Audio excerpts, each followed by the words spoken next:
Okay, we're just going to touch back on what Steve Gabriel was asking there about the conditioning here. He likes to run the hills once a week and then do the prowler push. Yeah, I'll be a little more specific. Like for me, I squat on Monday, I deadlift on Thursday. You could either do it Monday afterwards, or you could do it Tuesday as long as it doesn't affect you on Thursday. And the same with Thursday's conditioning. Usually Thursday's conditioning, you can probably hit it pretty hard if you do it after the workout. For me, because I have all the way till Monday till I squat again. So something like that should not be a problem at all. All right, hope that answers your question, Steve. Thank you for sending it in. Our Facebook questions are next here, and our first one is from Miguelito, and he says, are wraps absolutely necessary when squatting near or beyond 600 pounds? He's still far from that point, but he's just asking. No, as long as it doesn't hurt, don't bother doing it. I never used them in the off season until I started getting ready for a meet. Excellent. All right, Jeff from the website says, Sir Ed, your thoughts? What is the best period in changing or switching to a new program? Does it usually take a month or so? Thanks. No, it doesn't take any time at all. From the time you start it, you're committed to it. Don't wait to say, oh, is this feeling good? A lot of times you don't know till the end. As long as all the numbers are within reason, and you're not doing anything crazy and burning out and killing yourself and overtraining, then you're growing and getting better right from the get-go. Absolutely.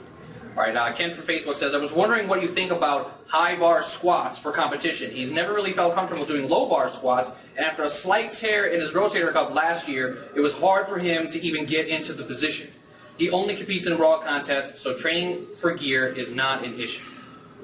Well, he kind of answers the question himself, is if you had a rotator cuff issue and you can't get the bar low, well, then you can't. Then you have to adjust.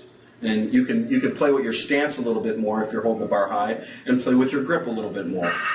Usually, if to hold it low, you might have to go with a little wider grip and change your grip as far as from grabbing it all the way around to maybe a false grip and stuff like that. That's the only way to know, is to play with it because you're hurt. There you go. All right, David Abner from Facebook says, I'm 5'6" and weigh 248. Will I be able to become strong in all three lifts by using a 5x5 and a 3x3 method? Well, I'm 5'6" on a good day, and I've weighed 248 before.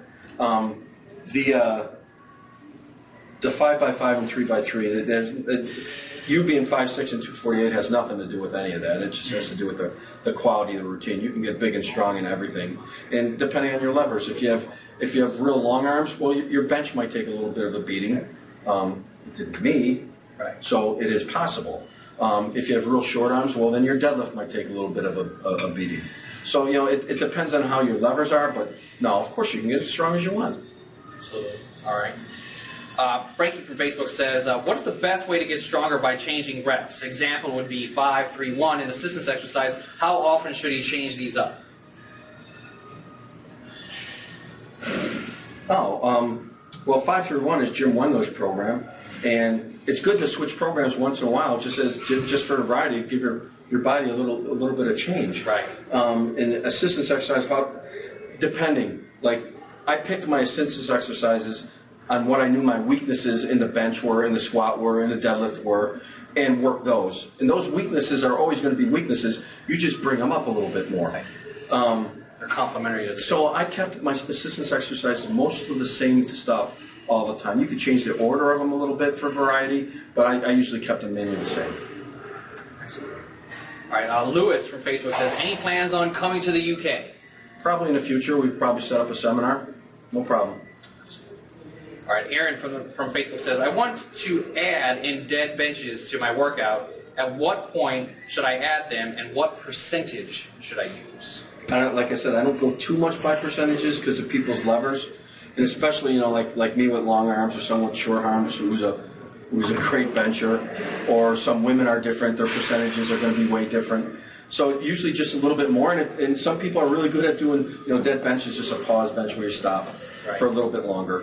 I would just go up a little bit of weight in practice. Like at the beginning of a training cycle, after you do some sets of 10, do like 4 sets of singles at dead benches with just a little bit more weight to practice.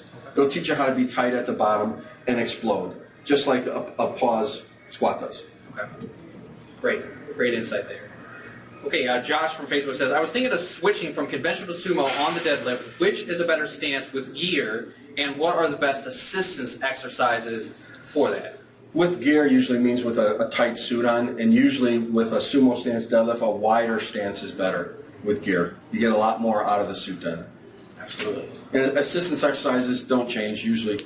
You know, find out where your weakness is. With a wider stance, it's going to be a lot more hamstring and a lot more upper back you're going to need to keep your chest up. So a lot more bent rows, shrugs, stiff leg deadlifts, Romanian deadlifts. Right, absolutely. Okay, Dan from Facebook says, the difference between lower intensity programs like 531 or the cube compared to something like Shigo or Smolov, what is optimal in your opinion? Every training program can be as intense as you want it. Right. You know, whatever your top sets is, if you bust your ass and kill it and put your heart and soul into it, well then that's intense. It doesn't matter. It could be a set of 10 or a single. Right. It doesn't matter. Now Shiko and Smolov, the Russian routines are basically a lot more higher volume, a lot more often doing the lifts.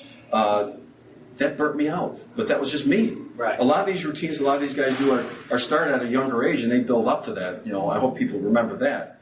But the intensity is just what you put into your set. And what's my opinion? Everything works to a degree. Try it and see if it works. As long as, like I said, your numbers are picked right, you're not setting your goals way too high at the beginning, you'll get there and you'll get some benefit out of there. A lot of guys use hybrid routines, like they'll mix some of my routine with some of a 531, or now, you know, Brandon Lee has the cube method, and he'll mix some of other people's in too. That's how you learn. That's how you develop your own style. You know, my routine is based on everything I learned in the past with a couple little twists that helped me. Absolutely. But it helped me a lot. Indeed it did. Dan, also what you can do is you go ahead and log on to strengtheat.com/join, check out our membership program, and we'll be able to, once you become a member, you can send in some videos specifically to what type of problems you may be having with your program, and Ed would be more than happy to check that out for you and make sure that you get taken care of. All right, Francis from Facebook says, can you give me some low-impact functional exercises for back and lats? Well, the only high-impact exercises for back and lats would pretty much just be a deadlift. So everything else for lower back would be hypers or reverse hypers or real light stiff legs. For lats itself, it could be any of the other exercises. Mostly dumbbell work is a lot more lower impact than like a heavy barbell row or something. Okay. But all your pull downs and everything else is fine. But it's pretty much just no deadlifts. Deadlifts would make it a little higher impact. Okay.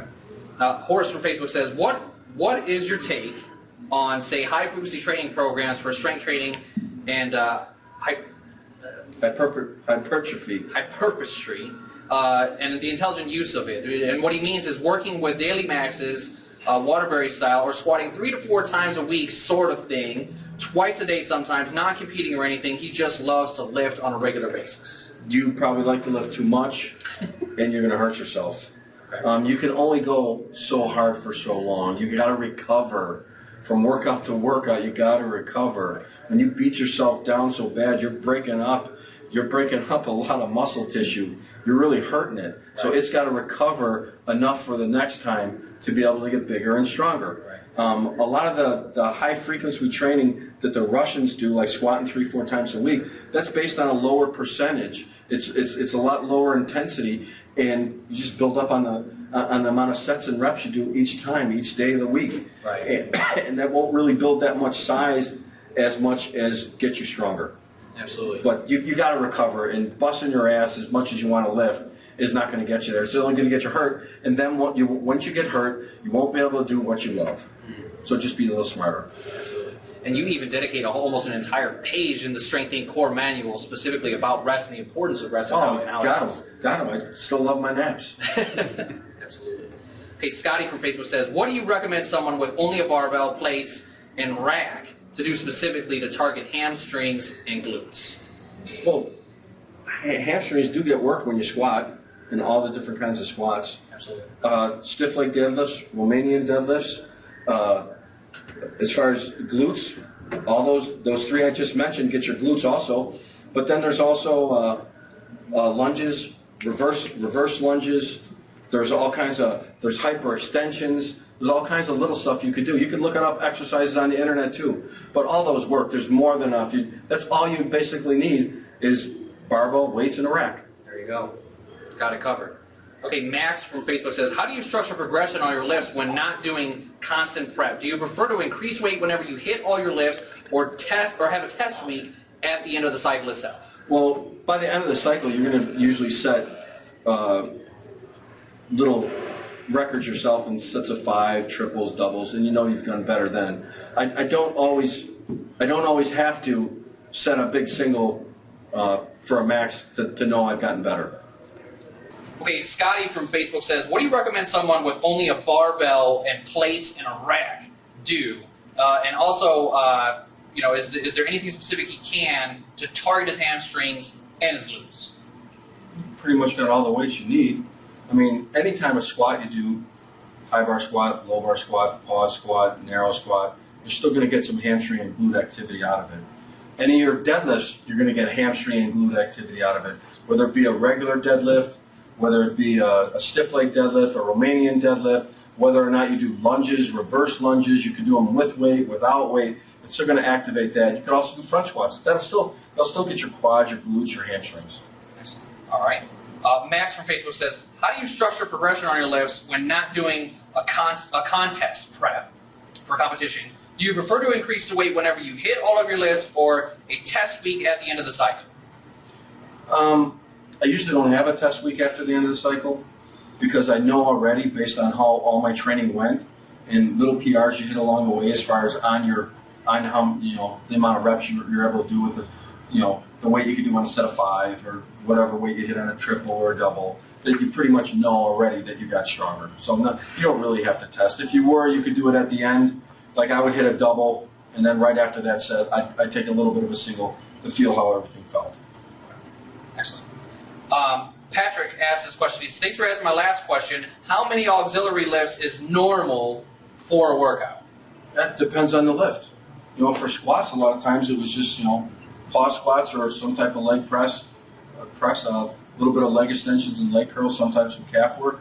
For upper body, sometimes it's going to be more because I could hit closed grips, inclines, dips, some push downs, some tricep extensions. Sometimes it's going to be a little bit more like that. And for deadlifts, it could be just deadlifts, a stiff leg, bent over row, pull downs, maybe some shrugs. But you don't need that much, but you do need to make that what you're doing really high quality. All right. And Jesus Jimenez from Facebook says, Master Ed, my question is, I have trouble taking off the bar in the deadlift. How can you correct it? That's probably what he means is starting off in the deadlift, getting it moving off the floor. Right. You're probably not using your legs enough. You're probably only pulling with your whole upper and lower back and your hamstrings. You're not pushing it enough. So lock up your back a little bit more. Get your chin and chest up just a little bit. You don't have to look up, just straight, but keep them up. And drive your feet through the floor and push your quads a little bit more. That should help elevate it a little faster. Absolutely. All right, our last Facebook question here is from Nate, and he says, Ed, how's your shoulder? Shoulders are pretty good. Getting better all the time. Absolutely. Thank you very much. All right, this is Strength Inc. again, wrapping up our Facebook questions. We'll see you next time, guys. Thanks, guys. Hi.